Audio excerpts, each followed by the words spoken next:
If you have a Bible, I want you to grab it with me and open to the New Testament, John chapter 6.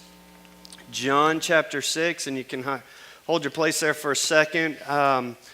We're closing out what was just a 2-week talk. This started last Sunday, and a talk just called Number 2. The concept of it's pretty simple, that in our culture, in our world, we're enamored by being number one. People want to be number one. They want to be number one at work. They want to be number one at home. We want to be the power player. We want to be the ones that decide. We also don't like to be number two. We don't like somebody else determining whether we can or can't go on vacation. We don't like somebody else determining whether we can or can't advance in this particular business. We don't like being under other people and following rules all the time. And even at home as a kid, maybe you don't like being under mom and dad's rules or authority, and we want to be that one in charge. But the truth of the matter is that all of us in certain environments are number two, and we are under people. And the questions, we wrestled with 2 questions last week. The first question is, how do I respond when power is on the table? When power's on the table, whether it be in somebody else's hands or it be in my hands, how do I respond to that? And can I carry myself in an honorable way for God, whether I'm under somebody's authority or whether I'm the one that can call the shots? And we leveraged that into our second question, which was, where does power come from? Does it come from the person that just has the most education? Does it come from the fact that I'm mom or I'm dad? Does it come from I'm the one with the most tenure in this location? Or does power really come from God?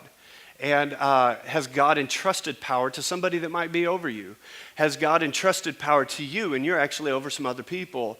And then that led us to this last point that we wrestled with last week, that power is given for the objective of the giver's agenda, not our own. That if God has entrusted you with power, even over your children, He's given it for His agenda, not your own. If God has blessed you, that you're a manager and other people respond to you and they answer to you, God has given you that position for His agenda, not your own. And we pushed on that whole concept, and hopefully you were able to listen to it online if you missed last week. If not, we'd love to have you go to our website and you can listen to it. Today I want to build off of that concept, and I want to push on this one idea. What do you do? And how do you respond when you recognize that you're the most powerful person in the room? Whether you're at a dinner table and you look around and you know I'm the most powerful person here, and I'm not talking brawn, physicality, but you realize I'm the one that calls the shots here. Or maybe it's a meeting. Maybe it's a meeting room, a conference table, and you look around the room and I'm the one with the authority here. Or you're in a teaching setting and you look around the classroom, whether they be adults or whether they be kids, and you look around and you realize, I'm the most powerful person in this room. How do you respond to that? So that's what we're going to push on today.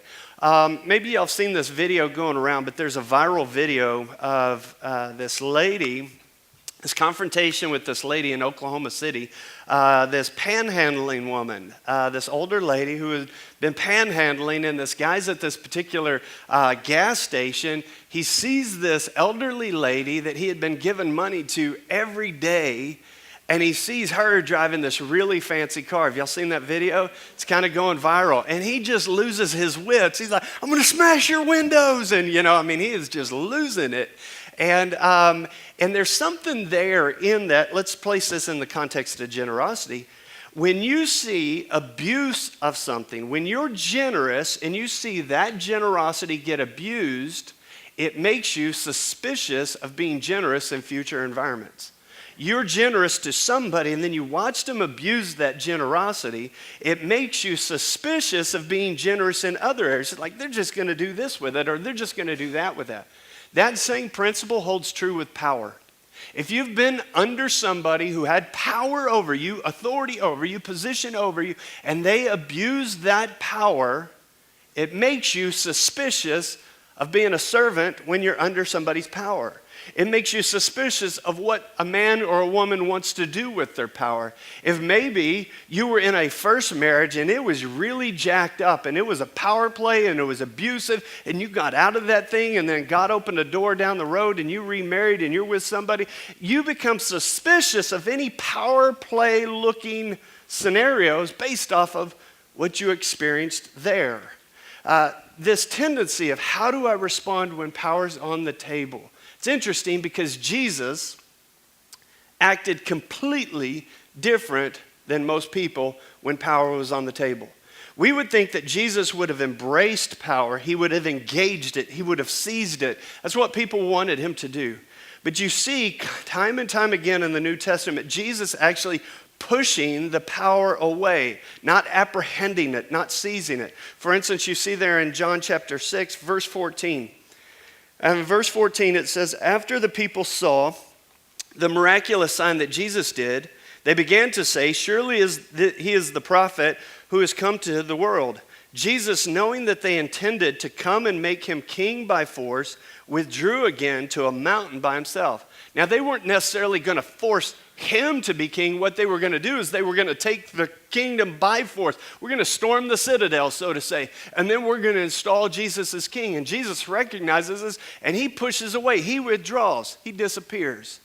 Most people in our world would have said, you want to make me king? I am down with that plan. You know, I like that. Y'all go ahead and go do the fighting. Y'all put your lives in danger, and if you win, call me, I'll be king. Jesus withdraws from that.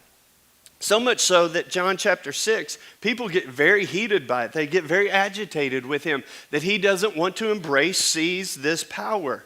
The last verse in John chapter 6 is really disarming. It's a unsettling statement. It says that many people no longer follow Jesus from that day. He didn't respond in a way that put so many people that said, he can't be the Son of God. He can't be the Messiah. I'm going to push away from him. The next chapter, chapter 7, kind of bleeds into this where there's a conspiracy to kill him then. If he's not going to take it by force, then let's kill him. And his brothers in John chapter 7, look at verse 3. His brother's going to kind of try and coax him into being the Messiah or trying to apprehend the power. It says, Jesus' brother said to him, you ought to leave here and go to Judea so that your disciples may see the miracles you do. Listen to this verse. No one who wants to become a public figure acts in secret. Like Jesus, if you're talking about the Messiah and you're talking about being that guy and you really are this prophet, even his brothers didn't believe it at that point, then you can't do that in secret. We all know if you have the power, you have to take the power and you have to leverage it publicly. Everyone needs to know that you have the power. You need to announce that, broadcast it, display it. You need to push it. It says, since you are doing these things, show yourself to the world. Verse 5, for even his own brothers did not believe in him. Verse 6, therefore Jesus told them, the right time for me has not yet come. For you, any time is right. He says, I'm not going to do it. It's not the right time. He withdraws once again, even from his family. You jump over to chapter 10 and you see another scenario in chapter 10 where people are starting to get frustrated and agitated by this.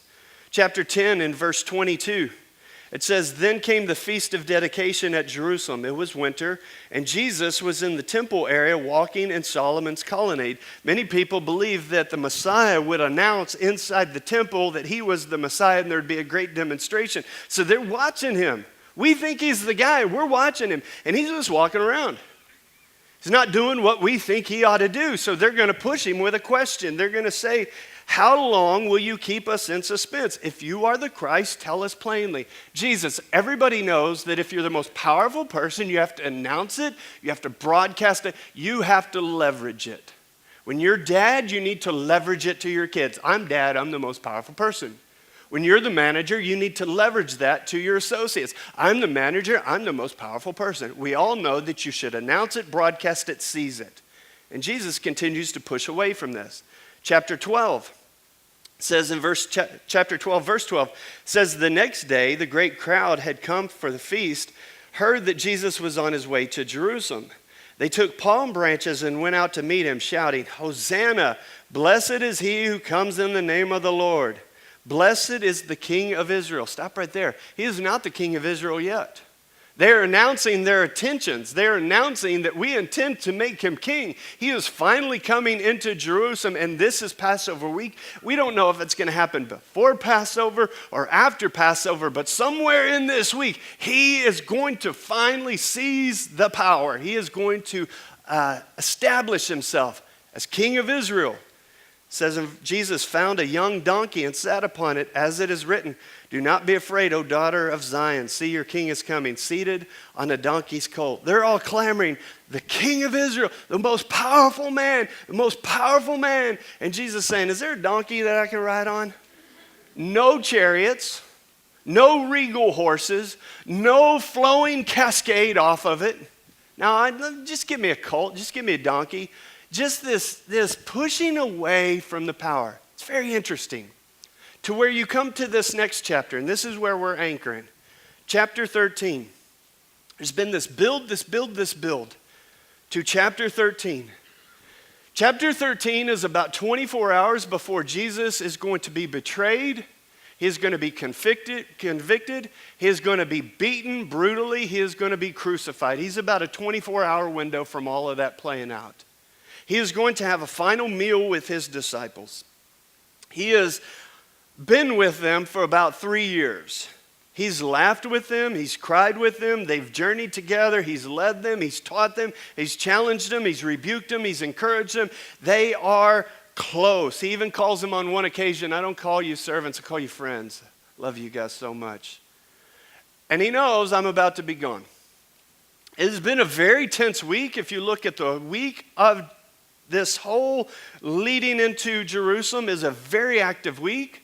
There are healings. Imagine being around that and the hysteria that came with healings.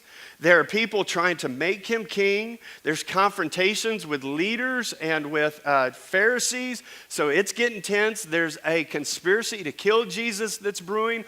All of that is bubbling. All of that is happening in 1 week, and it's coming to this apex in chapter 13.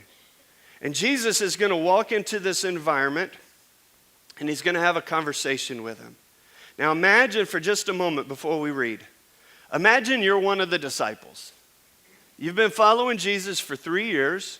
It is hitting this apex. All of these things playing out. And one of two things is going to happen.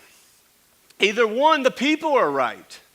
They're going to make him king. He is about to be the king of Israel. He is the Messiah, as we think he is. He's the Messiah. He's about to seize the kingdom. We're lowly fishermen. We have no accolades. We're not military leaders. We're not dignitaries. Once he is put in that position as king, our relationship with him becomes a distant one. We have no credibility to say that we ought to be in the palace with him. We're just fishermen. We're a tax collector. I mean, we have no credibility there. So if the people are right, we're about to see a goodbye from him. If Jesus is right, Jesus has been alluding to the fact that he's going to die. And if Jesus is right in all this skirmish and how this thing plays out, he's going to end up being killed in this process. We're going to lose him. We'll be threatened our own lives. How is this all going to play? If you're one of those disciples, you are in this context, this particular evening, with a lot of tension. And it is to this that John chapter 13 plays out. It says in John chapter 13, verse 1, it was just before the Passover feast. Jesus knew that the time had come. He's been saying time and time again, my time has not come, my time has not come. Now it's here. The time has come for him to leave this world and go to the Father. Having loved his own who were in the world, he now showed them the full extent of his love. Now, he's not just showing them this unfiltered expression of love. This is going to be an unfiltered expression of love for them to carry to other people that respond to the name. This isn't just for them. This is for everyone that they're going to lead. This is for everyone that they're going to influence. It's going to show this an unfiltered expression. It says in verse 2, the evening meal was being served, and the devil had already prompted Judas Iscariot, son of Simon, to betray Jesus. Jesus knew, powerful statement here, Jesus knew that the Father had put all things under his power, and that he had come from God and was returning to God. So once again, when you have that sober moment, and it comes to every single one of us at some point in time, in some context or another, that you have kind of this aha moment. I'm the most powerful person here. It might just be with your kids. It might be with your team. It might be with your work team or an athletic team or any context. I am the shot caller here. the most powerful person here. How do you respond? When you pull into a parking lot and you happen to own the business, or you get a paycheck and you get a paycheck every week and your paycheck is way bigger than your parents ever had, how do you respond when you say, I've got more favor, I've got more leverage, I've got more power than anybody else? This is how Jesus responds. Watch this, verse 4. So he got up from the meal, took off his outer clothing. You might circle outer clothing. Took off his outer clothing and wrapped a towel around his waist. Now let me stop right there. In John chapter 19, it is going to say something about Jesus' robe. The robe was the outer clothing. In the ancient, they would wear these robes. It was kind of for warmth. It was kind of for like wind protection. For some people, it was just kind of a sewn together thing. It was very common. Most common people had patches, like a section of fabric, a section of fabric, a section of fabric, a section of fabric that's sewn together, and there they have the robe. Very few people, only the wealthy people and the distinguished people were able to have what was considered a seamless robe. In John 19, it talks about Jesus. The soldiers are fighting over Jesus' robe. It was a seamless robe. You say, what does that mean? Somebody along the way had perceived Jesus to be a great rabbi, and often rabbis were awarded a seamless robe. He would have had this seamless robe. So much so that even on the rabbi's robe, sometimes there would be tassels that would hang from these robes. And in the prophets, one of the prophets talks about that even the Messiah would have healing in his wings, or his tassels is what it was perceived as. In the New Testament, there's a lady who has an issue of bleeding. No doctor is able to heal her. And she goes for the tassel. She believes that he is the Messiah. And amongst the crowd, she goes for this seamless robe and the tassels on the robe because she believes he's the Messiah. He takes off this seamless robe. He takes off the title.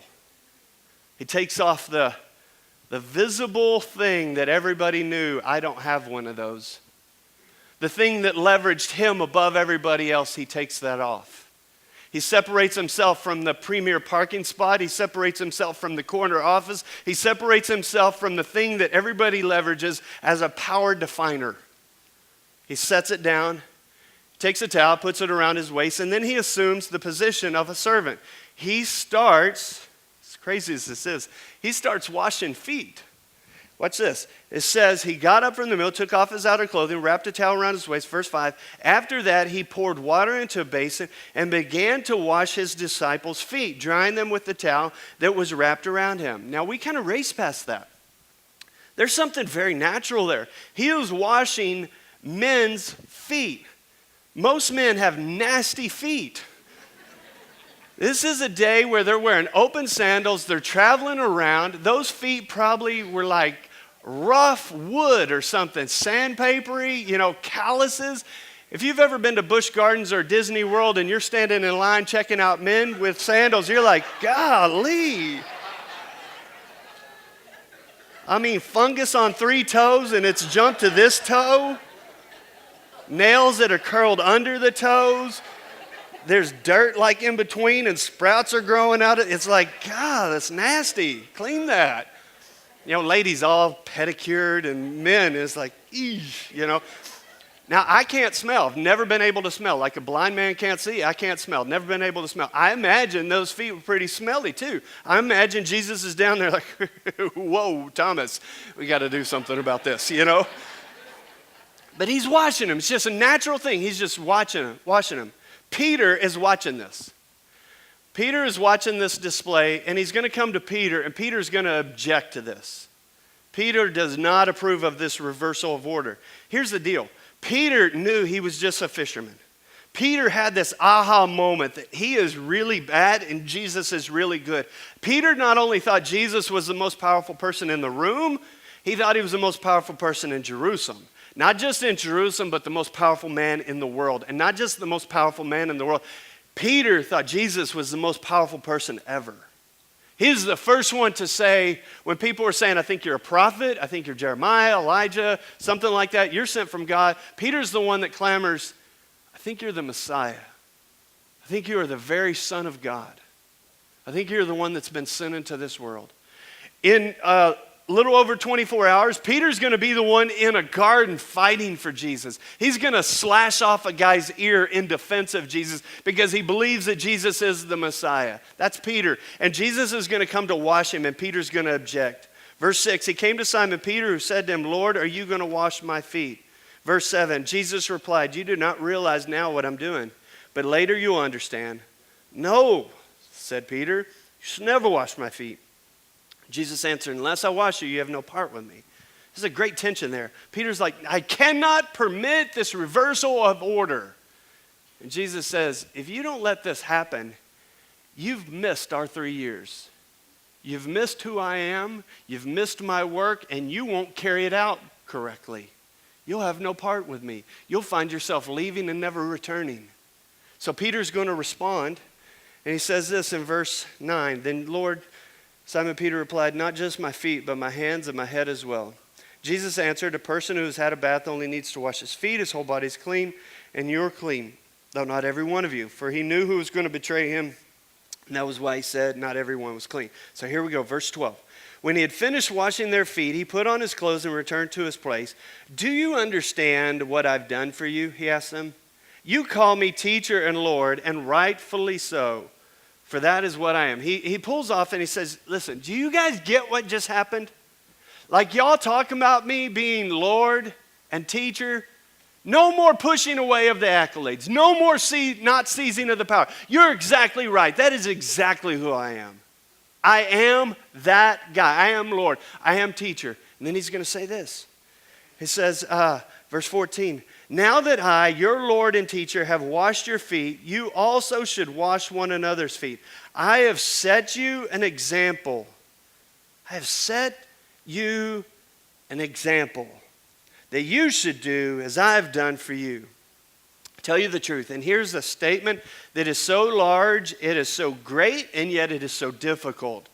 He says this, no servant is greater than his master, nor is a messenger greater than the one who sent him. So he says this in these two verses. He says, guys, I am Lord, I am teacher, I am greater than you.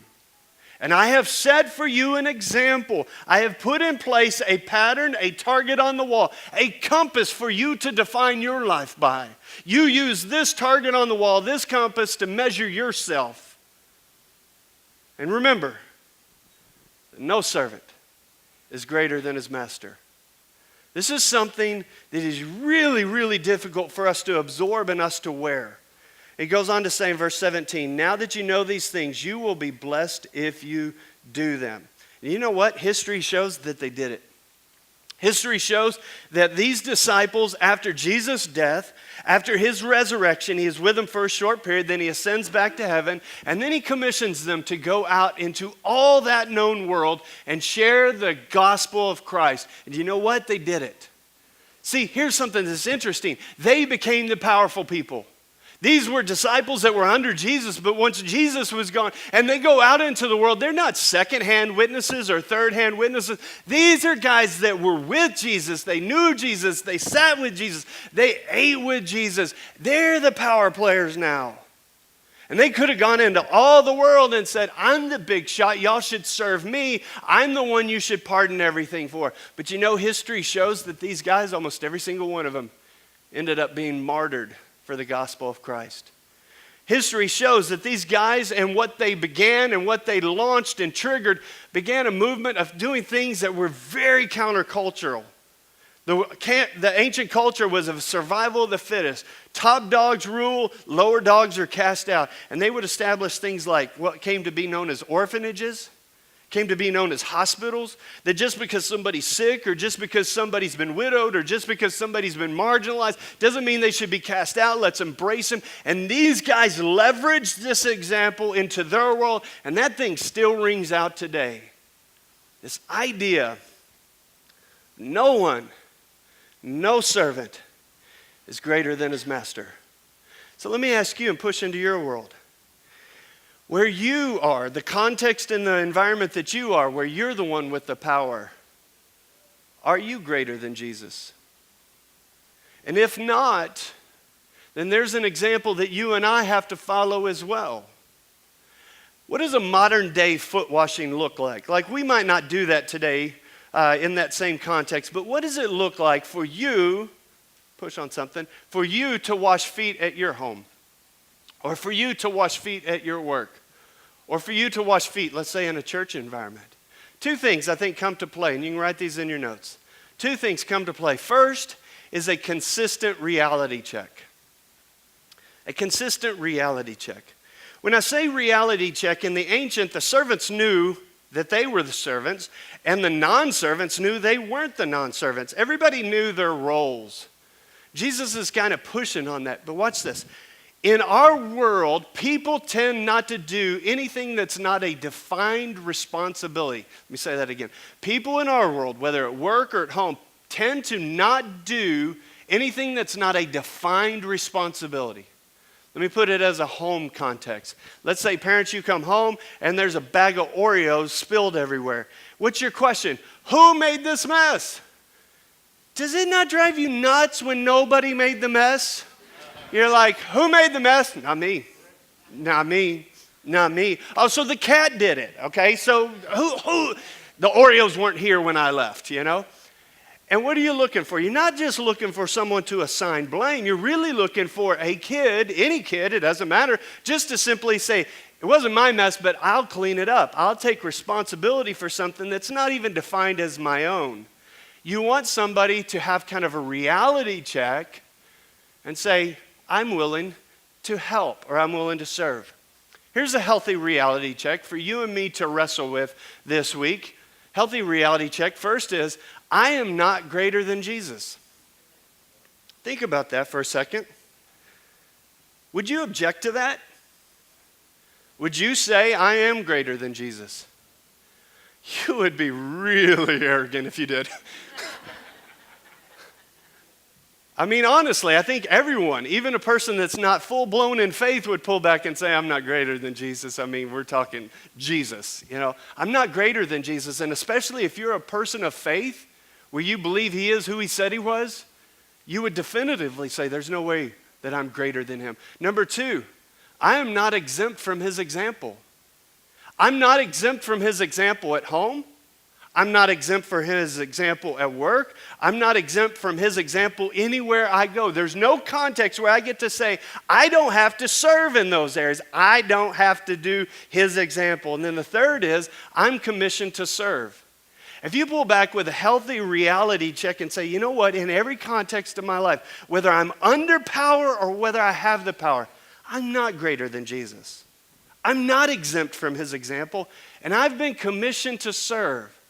Then that becomes a powerful leveraging point in your life where you are able to actually serve those people that God has put in your life.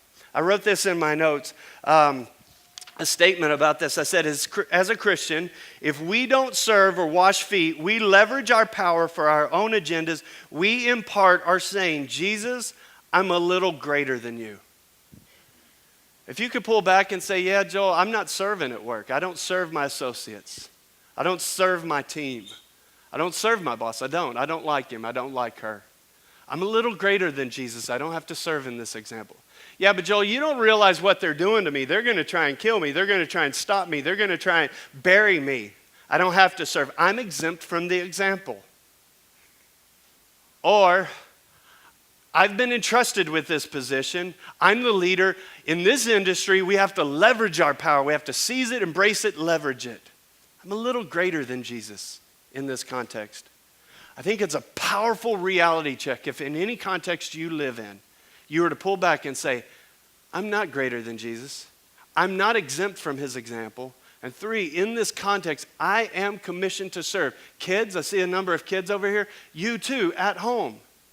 You're not greater than your parents. You're not exempt from the example. You're commissioned to serve as well. So you'll be doing chores today, kids. But it's a healthy reality check to pull back and say these things about our lives and understand where we are. And that brings me to point number two. Write this in your notes. Point number two is that I have to have a commitment to act first. A commitment to act first. Here's what I mean by that. I don't think that Jesus arrived in that room, sat down at the table, and it was silent for a bit with him going,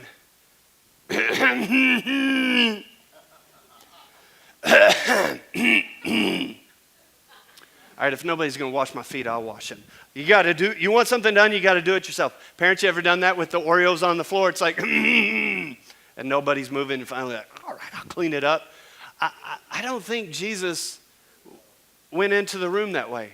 I think Jesus arrived as the most powerful person in the room with the intention of acting first.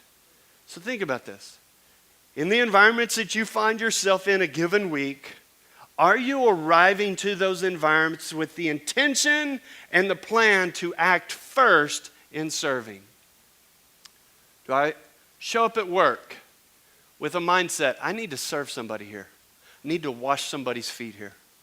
Do you drive home and think, I need to serve my family tonight? Do you show up at church and think, I need to serve when I'm there? I want to wash somebody's feet today. 3 environments, just 3 simple environments for you to think about, consider, wrestle with, where we've got to be washing feet is 1, work with your associates. And you might say, Joel, you don't know my business environment. You don't know my work environment. I would really challenge you. If we were in a one-on-one conversation, I think I could challenge you on that. That God calls you and me to act first in serving, not based on the results. Do you know what? The disciples were still going to deny him and abandon him. It's not serving based to guarantee a result. I serve because no servant is greater than his master. And I'm not greater than Jesus. I'm not exempt from his example, and I've been commissioned to serve. The very job that you have, God put you there as a servant. Not just to make money, although that's a fringe benefit. Not just to develop relationships, although that's a benefit. God uses you in his kingdom. The giver gives power in order for the giver's agenda to serve. Second place would be church. Am I serving here? Let me just push on something. Things have been growing really well here lately. Things have been going fantastic. Past few weeks, man, our church with both services have been growing and doing great. We've been bumping up into the 1,000 mark on Sundays. It's been really exciting. Teenagers are getting saved. It's been really cool. But I was thinking about it this week. We don't have 1,000 servants. We don't have 1,000 people showing up to wash feet. Every person that's out there parking a car or shaking a hand as a greeter or working as an usher or working in a kids ministry in a given context of time is showing up basically saying, God, I want to wash somebody's feet. I want to leave this place knowing somebody's feet metaphorically are cleaner than they were when they came. I want to serve somebody. Not I just show up and I'm exempt from the example. I'm actually greater than Jesus here. What would that look like in your life and my life if we said, you know what, when I come to church, I'm going to serve somebody. I'm going to find somebody, I'm going to shake their hand, I'm going to encourage them, I'm going to love on them, I'm going to say, is there anything I can pray with you about? I'm going to pray with him. It's not just being an appointed post, it's that I see the family of God and I'm going to love the family of God. I'm going to serve the family of God. What would it look like if all across the room we said, you know what, I'm washing people's feet at work, I'm going to do it at church and then also at home. Where I'm going to serve my spouse. I'm going to wash their feet. I'm going to act first. I'm not going to wait for him. That might not ever happen. I'm not going to wait for her. That might not ever happen. I'm going to act first. I'm not going to wait for my kids. That will never happen. I'm going to act first. Kids, what would it look like if you acted first and you served first before mom and dad did? What would it look like in our life if we said, I'm going to serve in these environments? Here's what I'm hoping you do today. I'm hoping you wrestle with this and ask the question, how do I respond when power's on the table? Because at some point in time, you're going to look around and you're going to say, I am the most powerful person here. And I've got to concretely come to this point of saying, I'm not greater than Jesus. And I'm not exempt from his example. And in this context, in this environment, God wants me to serve people. And I want that to be my legacy. I want that to be who I am. Not in a pursuit to be number one, but I am okay with being a number two and serving people that are in my life. Years ago when I was a kid, back in my elementary days, late elementary, junior high days into freshman in high school, when school was over, I would come home, we'd do homework, and if I didn't have baseball practice or baseball games that day, I sat down in front of the TV, and I had 4 fantastic shows that I watched. At 4:30, it was Happy Days. At 5 o'clock, it was Laverne and Shirley. At 5:30, it was Different Strokes, what you talking about, Wilson? You know, at 6:30, before the news, then we had Mork and Mindy, Nanu Nanu, you know. It was fantastic. And I'd sit there in that brown chair. We had this brown chair. It was not a great chair. It was not a really expensive chair. My brother and I actually used the brown chair as our end zone for football in the living room. And so it was beat up, but it was the brown chair that you just like to watch TV in. And so I'd sit in this brown chair and I'd watch these shows. And everything's good, everything's relaxed and everything. Right until I heard the garage door open. And once the garage door opened, something changed. And I'm not speaking that whether my stepdad was a good guy, bad guy, any of that. I just know that when the garage door opened for me, I'm in my 40s now. And I can remember this. That when the garage door would open, there was because I knew, and maybe you can identify with this, maybe you had this experience. When he walked in, first statement, get out of my chair. And I had to get out of the chair. It shouldn't bother me. But that stuck with me for years. Get out of my chair. I'm the most powerful man in the room now. Get out of my chair. That's my chair. I don't want that for my kids. I don't have a chair in my house. I don't have a spot in my house. I don't want at any point with my kids to walk in and say, that's my spot. I am now the most powerful man in the room, and here's how I'm going to leverage the power. I don't want that to be true here in church, where I show up and I'm the most powerful man in the room. I'm the one with the microphone. I don't want it to be with our work associates. I don't want it to be true in any environment in my life where I try and leverage a power play. I don't want that to be true of my life. How do you do that? You got to have a consistent reality check. I am not greater than Jesus. I am not exempt from his example. And in any environment I'm in, God has just commissioned me there to be a servant. And in doing that, then you have to commit to acting first when you can. Truth be told, pull the curtain back on me a little bit. Some of you guys irritate me because how quickly you respond to needs. When people are hurting, you respond to it, and I'm like, I should have been first. Honestly, man, it brings great pride to me that you guys love people and love God so much that you'll respond and help hurting people so quickly. I just think it's fantastic. And I think, well, why would anyone ever want to power play in that environment? What would it look like if we collectively just said, we're all servants here? We're going to serve our spouse. We're going to serve our kids. We're going to serve whoever we work with. We're going to serve in our church family. We'll serve our community. God, wherever you put me, if I happen to be on that day the most powerful person in the room, or even if I'm under the most powerful person in the room, I'm going to be a servant. Because I am not greater than Jesus. I am not exempt from his example, and I've been commissioned to serve. So the question for you to wrestle with in your life, in your marriage, where you work, with your church family, is how do I respond when power's on the table? My prayer is that across this room, God would unleash just a family of servants.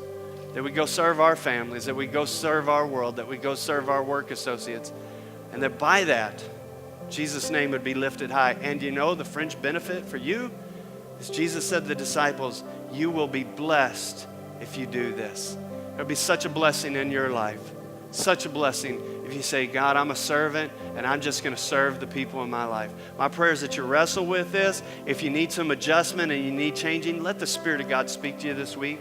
Bring that change. Tomorrow, try and act first at work. Try and act first as the servant at work tomorrow. Today, this afternoon, try and act first. Try and be the first servant. Try and act first with people. With your church family, act first towards one another. Serve one another. God is glorified by that. All across the room, let me pray for you. Father, thanks for this time together today. As we close out this 2-week talk, God, would you encourage us to be servants wherever you put us? It's a powerful thing to be a servant. And our culture tries to get us to go a different direction. We don't want to go that direction. Jesus, we want to follow your example. We have a healthy reality check today. We are not greater than you. We are not exempt from your example, and you have commissioned us by your grace to be a servant. Help us to do that. Help us to run with that. Help us to love those people, that your name would be lifted high. Pray, Father, for every single person, whether they're young or whether they're older, man or woman in this room, Father, whether this is easy or whether this is difficult to do, that you would empower us to do it. Jesus, that ultimately you are glorified. Father, thank you so much for your presence with us this morning. Thank you for your word. Help us to carry out your name this week. In Jesus' mighty name, everybody said, amen. Hey guys, I just want you to know we love you guys so much. Once again, pray for our youth. They're going to have an explosive time this week, and I don't mean that literally, teenagers. It's going to be a fun time, powerful. Pray for them. Pray for the youth leaders. If you're new with us, we're so honored you're here today. I and some staff will be down here. Love to shake your hand. Other than that, guys, have a great week, and we'll see you next Sunday. God bless you.